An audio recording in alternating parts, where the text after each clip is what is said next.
Welcome. This is a story by Dissa Langlois. Best Laid Plans. It seemed like such a simple plan. Foolproof, really. Everything had fallen apart, but there was still a way to extricate themselves from Helios's disaster. There was no command structure left in Camelot to pursue them. There were no patrols, no garrisons, and no reports that would flit back to the citadel about what they were doing. Camelot would be too busy putting itself back together to worry about their little group of survivors. The border was a mess, on both sides. Ordinarily, a kingdom with internal strife would attract the attention of its neighbors like a wounded sailor attracting the attention of sharks. But Camelot's neighbors had been caught flat-footed by the surprise attack that had been launched within Camelot's own borders. There had been no warnings, no troop concentrations, no royal levies calling up men-at-arms, none of the telltale signs that there was a war brewing. Mercia and Wessex and all the others were left scrambling, with no real idea of what was actually happening, and no communication into Camelot. The whole border area was a disorganized shambles of returning refugees and stragglers and abandoned crops. And of course, for the rest of the plan, there were red cloaks aplenty, if you didn't mind where you got them. There were weapons, horses, armor, all of it literally lying around for the taking. Yes, it was a mess, a delightful free-for-all, a freebooter's paradise. And nobody will suspect a thing.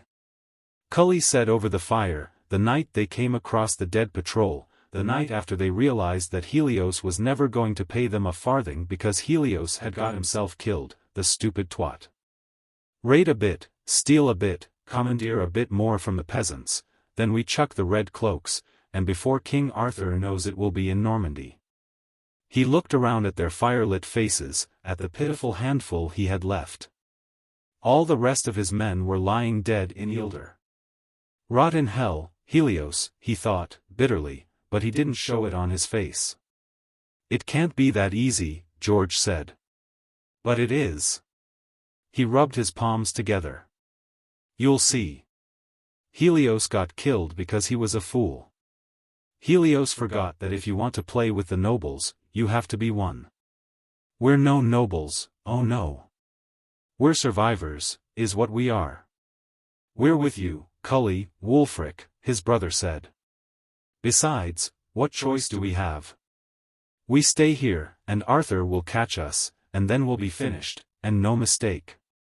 This is the only way to get out of this mess, but it will be easy. I'll do it, Iorek said. Iorek was the tipping point. One by one, the rest of them agreed, each man glancing at his neighbor before nodding his head. 2 days later, Cully drew rein on the crest of the road, and his stolen charger came to a sulky stop. His men drew rein around him, and sat back in their saddles to look down on the village. Iorek, George and Dinadan rode to his left.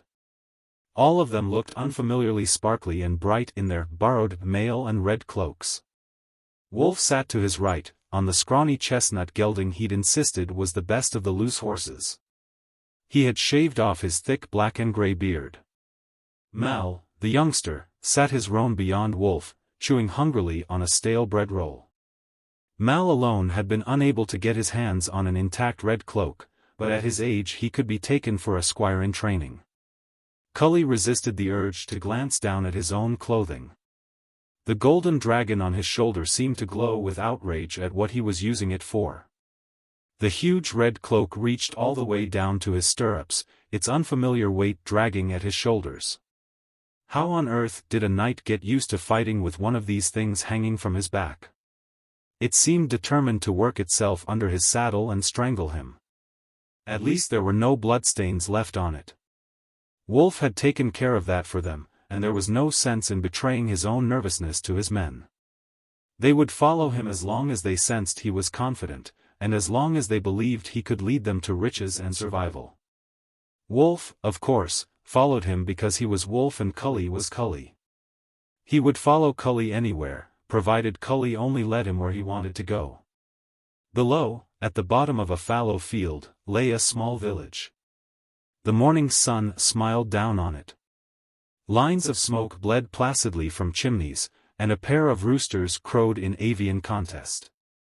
He could see people in the plowed fields beyond, standing upright, pointing arms toward the road, and beginning to move towards the houses. They were abandoning their fieldwork to share in the news. Knights. Look! Knights on the road. Right, Cully said to the riders behind him. In and out, snatch the tax money. In 3 months we'll be in Normandy, drinking Calvados and figgling with pretty Norman girls. Aye. Dinadan and George punched each other's fists confidently. What's figgling? Mal asked, but the others ignored him. Now, remember, we are Knights of Camelot, Cully warned. We don't do skirt chasing, or drinking, or hitting, or screaming. They're expecting knights, they have to see knights.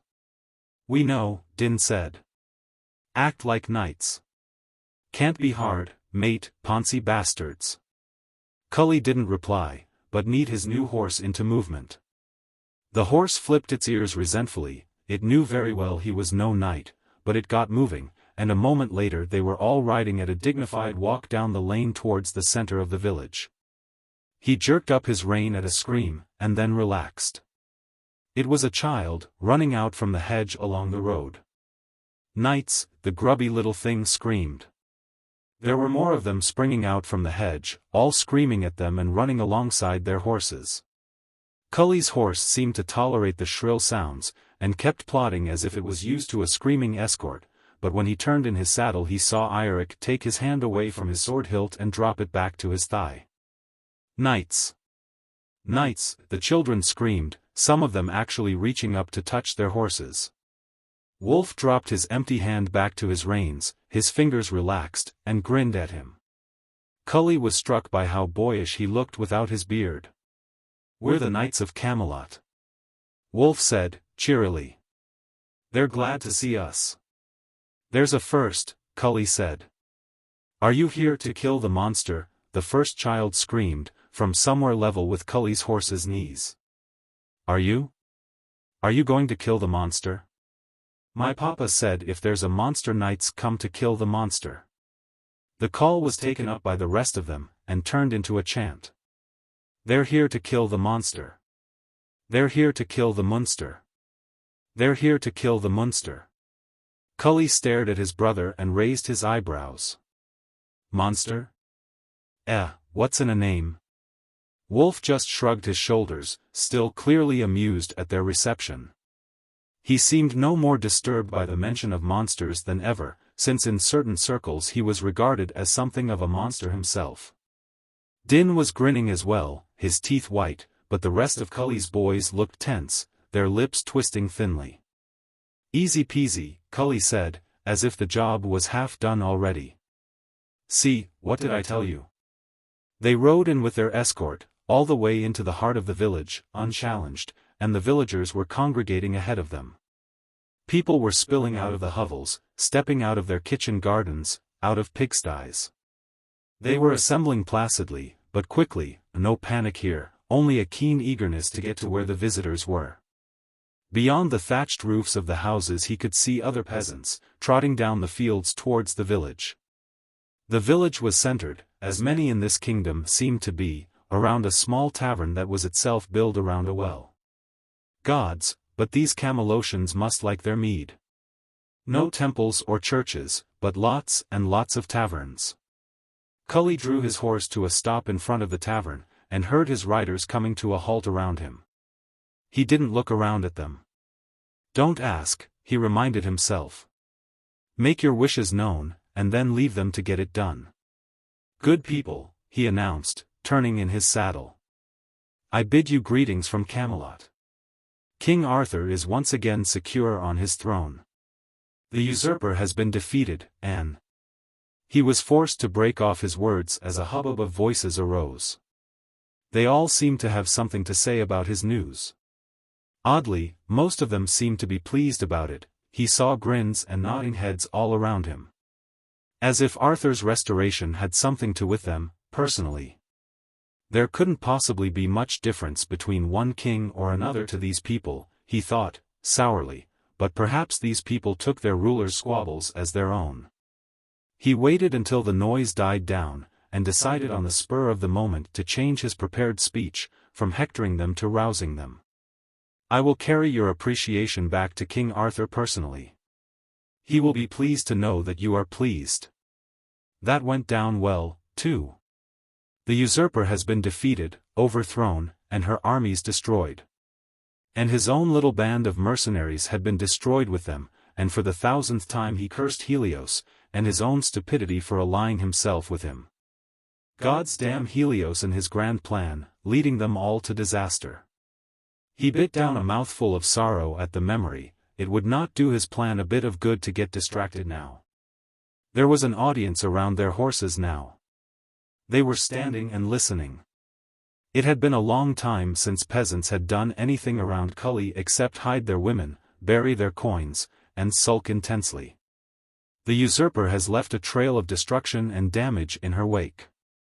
Camelot will take much time and work to restore to her glory. King Arthur calls on every man and woman to do their duty. Camelot needs every ounce of strength she possesses. And that strength is here, good people, in this village, and in 1,000 others. They seemed even more pleased by that.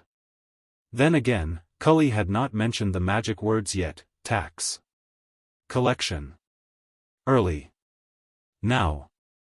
You tell King Arthur the people of Greensward are willing to do what he needs us to do.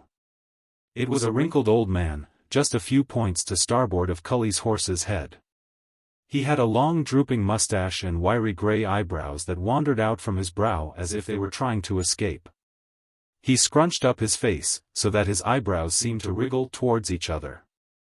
If Camelot needs every hand, we're truly blessed that he sent you.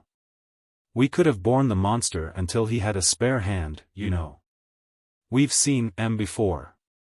We're truly grateful, truly, that with everything else on his plate he still saw fit to send you. They're here to kill the monster, one of the grubby children squealed, jumping up and down. Oh gods! He was going to have to find out more about this monster if he wanted to steer around it. Well, he supposed, it couldn't hurt these people if he promised that Arthur would see to this monster of theirs. It wouldn't break their cheerful little hearts to bend the truth just a little bit. Arthur undoubtedly would send knights, if he found out about it. He stood up in his stirrups. King Arthur takes monsters very seriously, he said, pitching his voice to carry as if he was addressing a company. A monster in one of his villages is as hurtful to him as a monster on the bastions of Camelot itself. Your monster will be dealt with, good people of Camelot, by the knights Arthur sends in his stead to defend you all. He threw his hand around in an arc, gesturing at the tiny village as if it was a mighty metropolis. Another surge of satisfied noise buffeted his ears. Cully looked down at the wrinkled old man. He bit back the words, "You there?" before he could say it. My good man. Can we put up our horses in this village? Of course, my lord, of course. And you can lodge here in my tavern. We're making room for you as we speak. We've hot food ready as well, and mead.